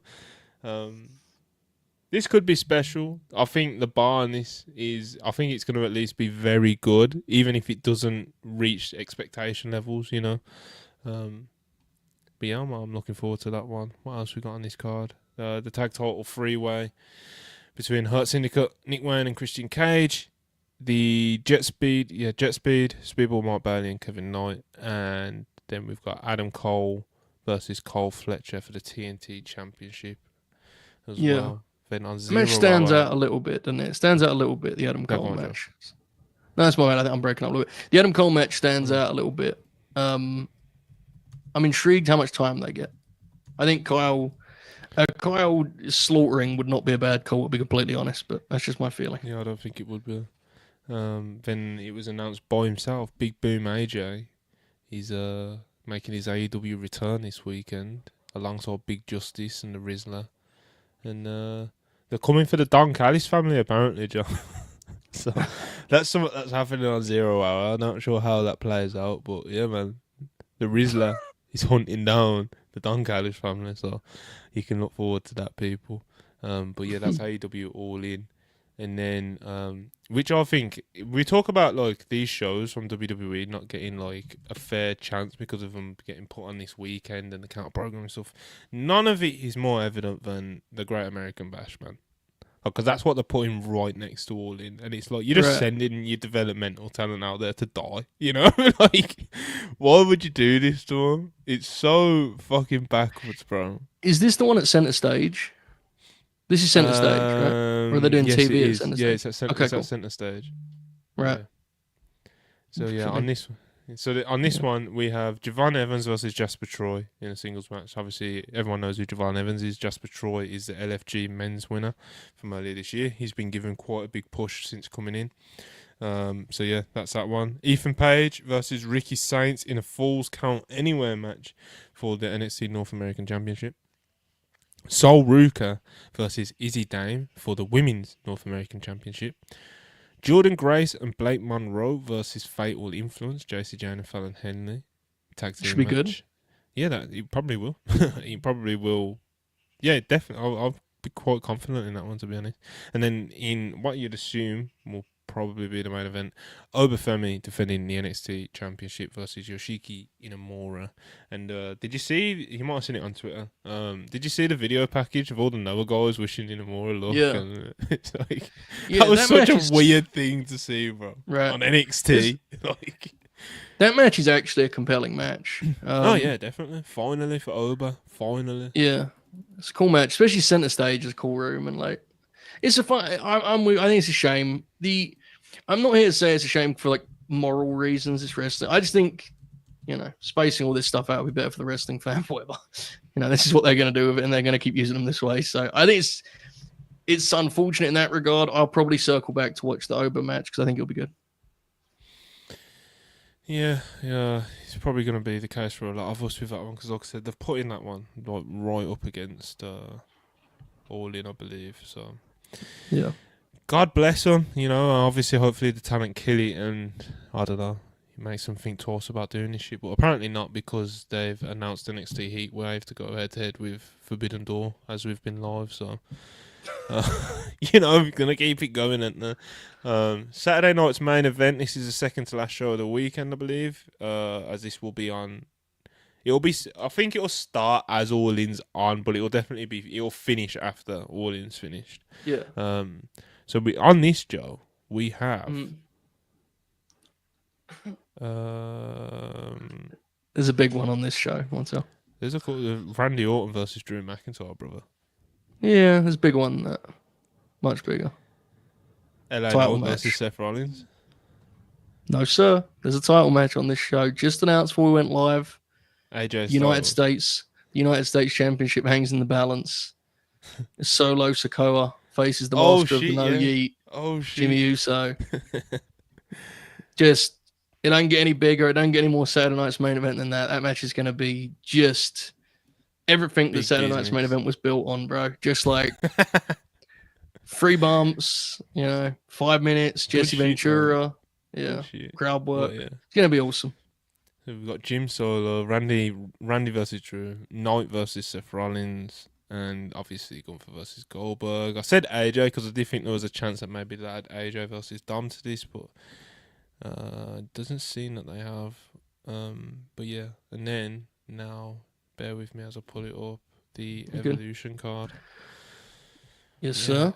WWE Evolution of like I said, I think the Great American Bash is probably the most just like you've sent them out there to die, you know, booking that they've done this weekend. But I think the Evolution thing is the biggest shame, you know, because it's like Evolution should be, like I said, the way it's like 7 years for this to get this opportunity again, and I just think it's deserving of its own like weekend, you know, and making a really, really, really big deal of it. But you know, I mean, we can't win them all, brother. You know, but It's clearly not.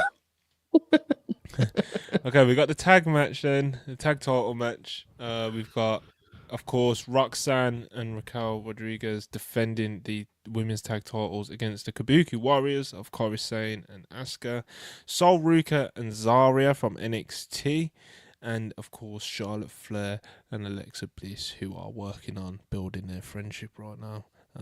Yeah. And then we've got Naomi versus Jade Cargill. That's just something that they've reignited and threw on this show. Evolution Battle Royale. Obviously, we'll see how that goes. I think Nikki Bella will be in that one. I think that might even already be announced. Elsewhere we have, singles titles matches. Let's get into them. NXT Women's title, Jacy Jane versus Jordan Grace. And for the IC title, Laura Valkyria versus Bayley versus IC champion Becky Lynch. And then we have the WWE Women's Championship. Tiffany Stratton defends against Trish Stratus. And in what we'd assume would be the main event, we have Io Sky looking to defend the Women's World Championship versus Rhea Ripley.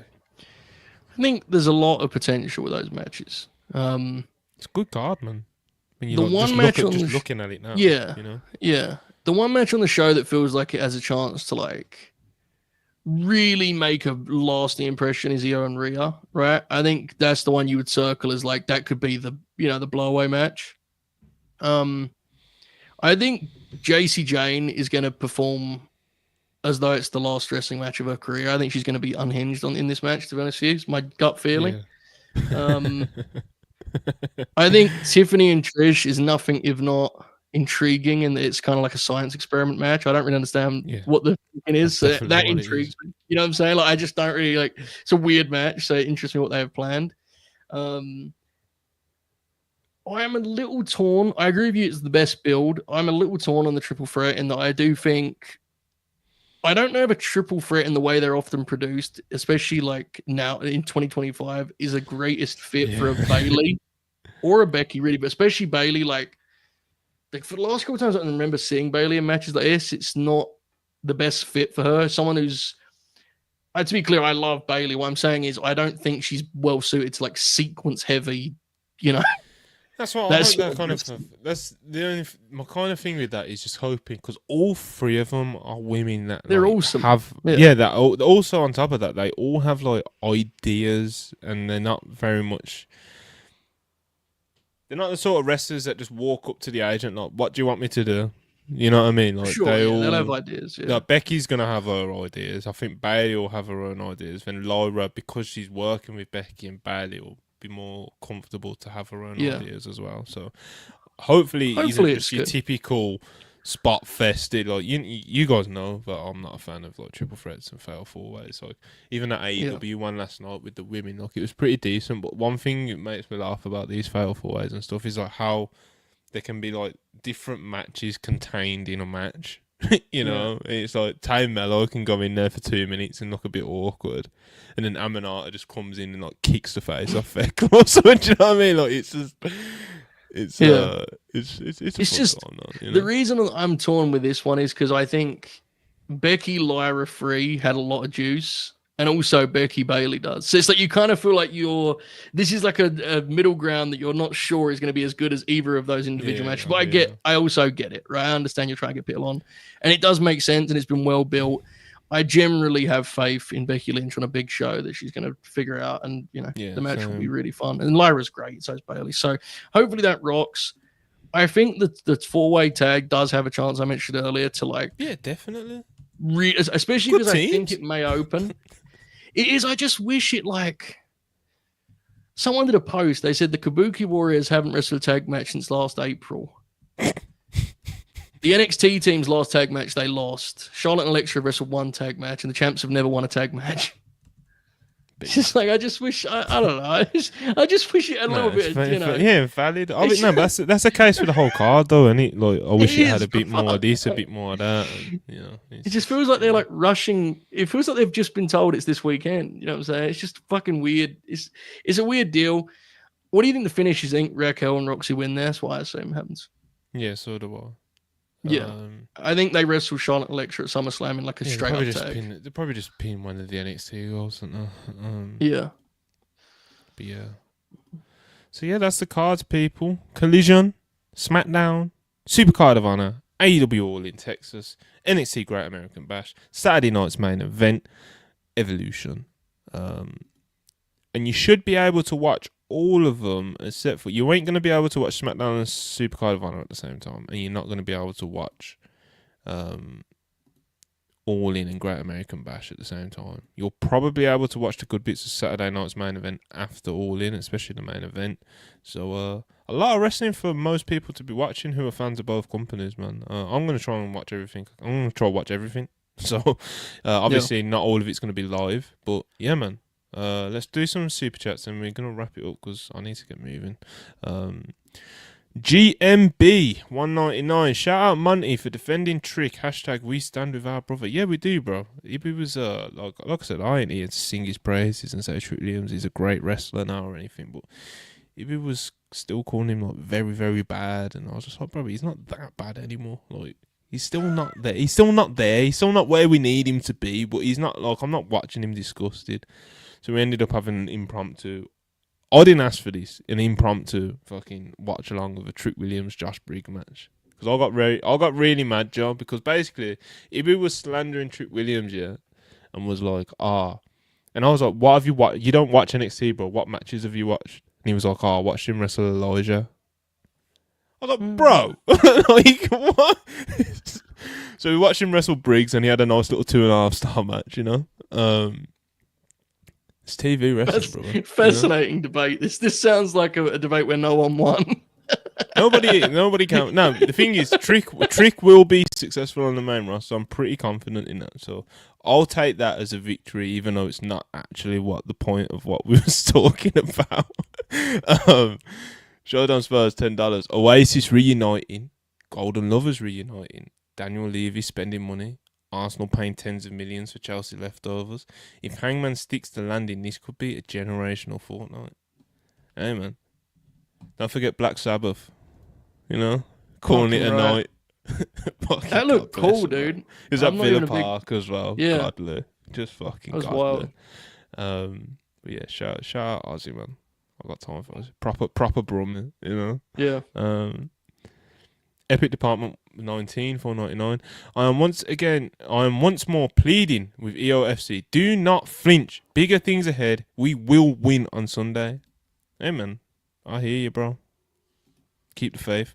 Ryan, $13.99 Canadian. Appreciate it as always. With reports of Gail Kim and Shayna visiting NXT a few times lately, do you think they finally realise they need more women's voices in the back? Also, Shayna's first produced match was laid out well. Apparently, it wasn't her first produced match in NXT. Shayna Baszler, of course, I'm sure most of you guys have seen the reports that she was backstage at NXT and she produced one of the matches on NXT. And obviously, this is interesting because she was released. But I guess a tidbit of this is that her 90 days still isn't up, so she's still getting paid by WWE at the moment. So, you know, maybe she does move into producing, maybe she does become an agent, maybe she wants to do the indies, maybe she gets an offer off AEW. Who knows what happens with Shayna? Gail Kim's an interesting one as well, man. I think she definitely would be a very valuable voice in WWE, even the main roster, you know. So, yeah, we'll see on that one.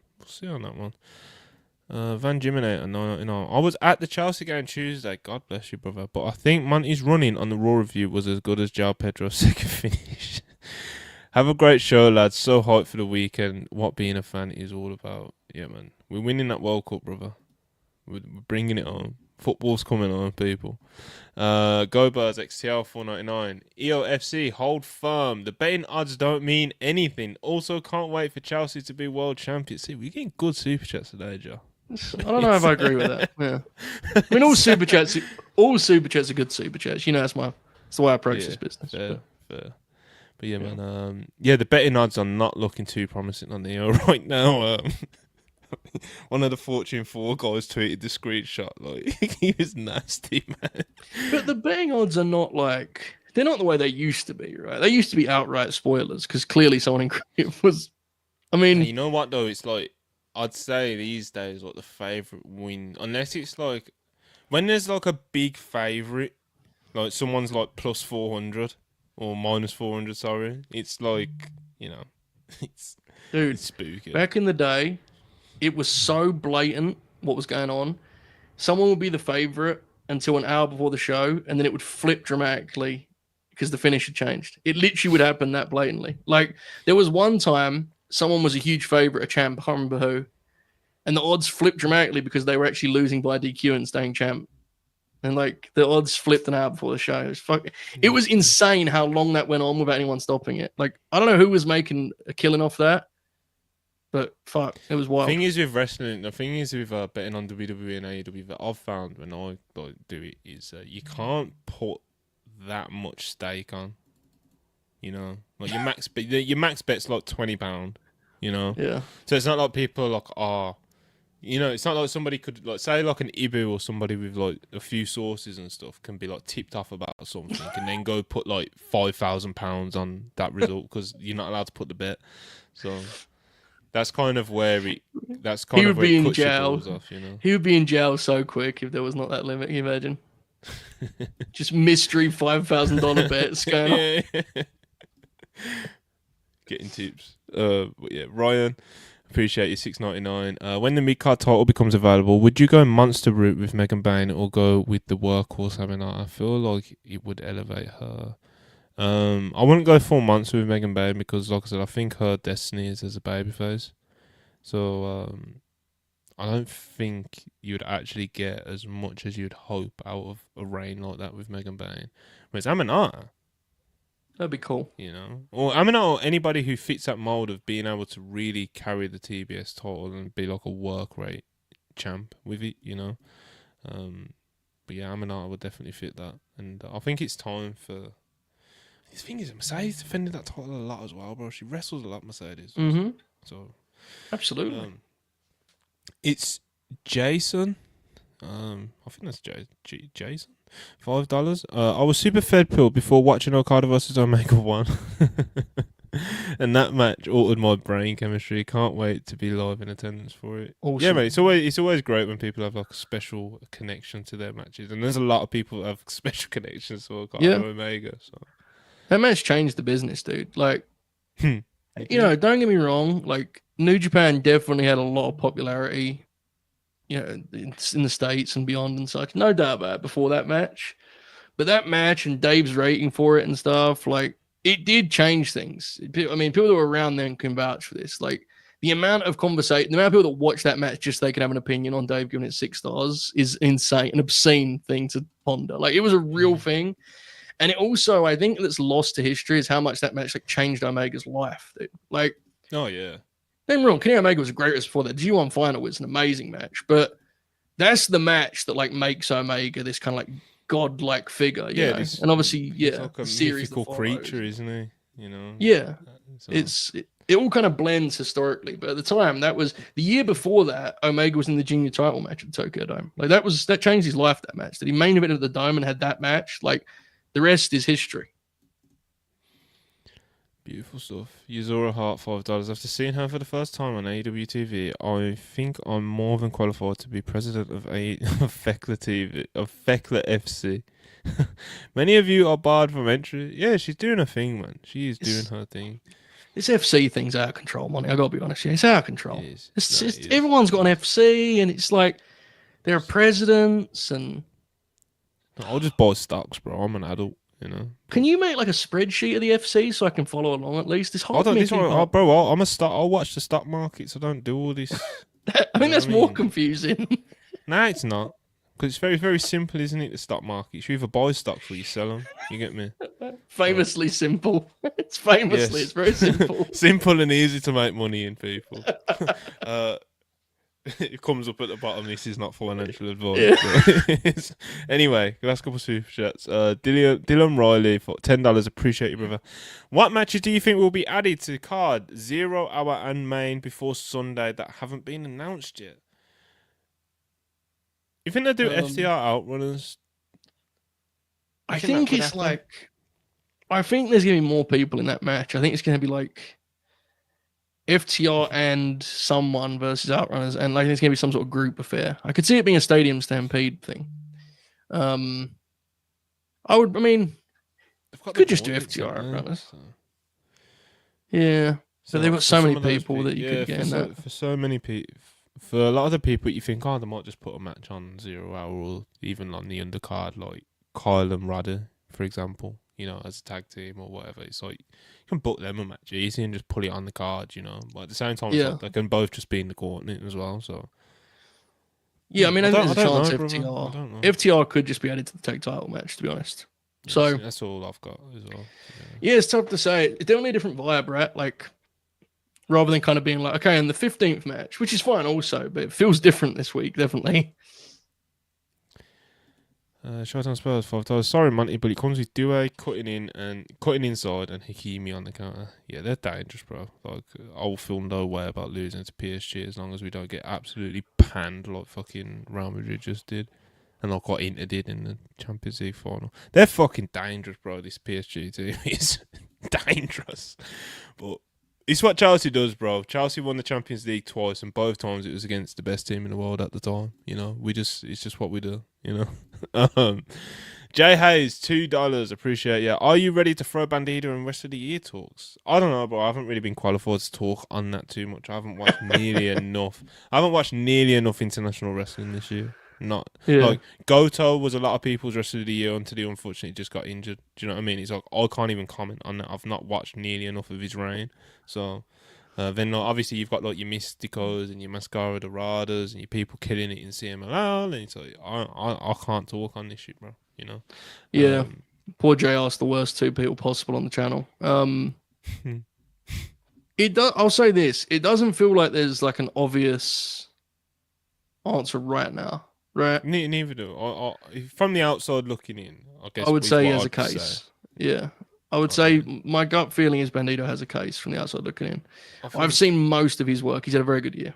If I had to guess, looking at how Hangman could win, this is as Joe said. Like nobody's running away with it, bro. Like, and if Hangman wins this bout on Saturday and just has a fucking and just has the reign that you half expect him to have, it's like he could just win it. You know what I'm saying? So. We'll see, bro. We'll see. Jar Flakes 199. PSG beating Chelsea just to lose 3-2 to Spurs. Hashtag come on, you Spurs. Super Cup vibes. I don't know about that one though. But it was a good super chat. Good super chat. It was. Joe, you got any plugs, bro? Before we. Oh God, do I? Okay, give me a minute. Now, let me get my scroll out here. Okay, so tonight. At 9 Eastern, we are joined by the great PWO Loss on LNG Gold, legend of the scene, wrestling playlist, all that good stuff. One of the great people in the community. Yeah, he's going to join Oracle and I for a free casually dropping that on. Yeah. Tomorrow night, free for the flagship Supercard Honor. Saturday, all in for gold. Also free on Saturday. Get ready, Monty. The big fight breakdown: Goldberg versus Gunther with Manny, myself, and the Oracle of Wrestling. I'm getting out the content. Notepad. That is people. That is content. Dude, notepad's going to be out. Coach Holbert, the works. Manny's going to have his stack of papers. Yep. As Saturday night, that'll be free. And then Sunday, Matt, here's the big one. Manny the Hooper joins us for the Evolution Grin Along this Sunday. Oh, yeah. On LNG Gold. So Manny just adds these dynamics to your shows, bro. Yeah, man. He's the best. I love him. So, yeah, man. Need him back. But yeah, the only thing I'm going to plug really is me and AO are doing a show pretty similar to this at 1 p.m. Eastern tomorrow. Well, I say similar to this, it's not similar to this. We're going to do like a proper predictions and proper predictions and preview show for All in Texas and maybe Supercard of Honor. We'll see what mood AO's in. Maybe Rob will join us as well. But those guys, a lot of our guys are going to be in Texas, like Chris, Rob, and them. They're all going to be in Texas. So I don't know where. Rob did say to me that he's going to try and make it. I don't know how he's going to do this because I'm sure they're having a barbecue at some point. So yeah, which rules, by the way. That's awesome. But yeah, man, if you're in Texas this weekend and you're a friend of the Wrestle Purist self-made Fortune 4 family, then hit them up, man, because they're feeling sociable this weekend. But yeah, outside of that, like I said, me and AO tomorrow, 1 p.m. Eastern. Yeah, it's a busy weekend, bro. So if anything else happens, maybe we stream on Sunday with a Hangman Page victory lap. And yeah, I hope you guys enjoyed the show. Please like the video. I have not plugged them at all, really, throughout this show. I haven't been able to do the chat gimmick either with the polls and that. So please help me out and run those likes up, please, before you get out of here. It will really, really help me out, and it will cover my negligence of not doing the little chat gimmicks. Okay, so yeah, we'll see you tomorrow, and yeah, man, peace. Enjoy the shows this weekend.